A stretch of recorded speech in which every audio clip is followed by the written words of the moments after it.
Minotaurs, mosaics, a ton of history and a splash of Mamma Mia magic. Yes, Crete has all the appeal of your classic Greek island. This is the largest of Greece's islands, and its history dates back over 5,000 years. This is where Europe's earliest civilization developed. The Minoans were an incredibly advanced and cultured society, and it's clear that life on Crete for them was pretty damn good when you see the extent of the palaces and the towns that they created. Knossos is the most popular, the largest Minoan palace on the island. But if you visit today, you can't miss the controversial concrete renovations built by Englishman Sir Arthur Evans. Knossos is also where the legendary labyrinth of the Minotaur was located.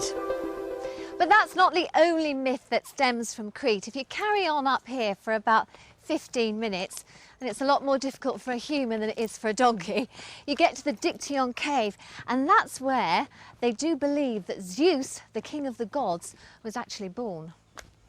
He was hidden here by his mother, Rhea, after his father, Kronos, was warned he would be overthrown by a son, so started to eat all his offspring. Nice dad. The entrance to the Dictyon cave overlooks this, the magnificent Lassithi Plateau, which is actually one of Crete's main agricultural areas. It's also where you'll find all those untouched villages where life remains pretty much unaffected by tourism. Farming, clay spinning and weaving are still the main sources of income. Wine's been produced on Crete since Minoan times, but then it was mainly for the farmers' own consumption. It wasn't until industrialisation they started to mass produce it so they could commercially bottle the wine. Nowadays, Crete accounts for 20% of all wine produced in Greece, and the region south of Heraklion is Crete's prime wine region, with about 70% coming from Pisa. In Arcanes, at about 500 metres above sea level, there are roughly 500 hectares of vineyards. How many varieties of grape are there here? Here we cultivate about 20 different grape varieties, but mainly for the wines that we produce, we use 7. Is that 7 different varieties of wine, or do you mix the grapes? No, we mix. We do also some blends. So produce 4 wines, 2 red, 2 whites, 2 sweet, 2 dry. Another major export from Crete is good old olive oil. Cretans are the producers of the largest quantity of the extra virgin kind in Greece.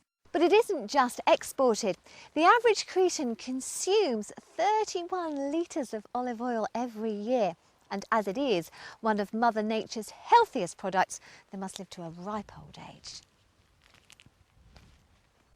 It can also be made into all sorts of beautiful cosmetics like soaps, face creams, body lotion. But Crete has another secret weapon to help keep you healthy and beautiful. Dotted along the coast in the resorts of Elunda and Agios Nikolaos are a selection of luxurious hotels with world-class spas offering all the very latest treatments.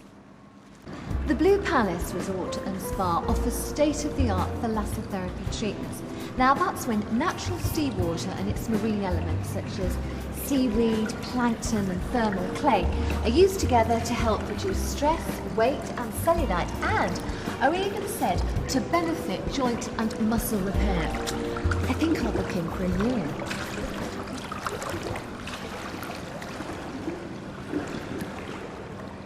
Well, in all honesty, I have fallen in love with this island.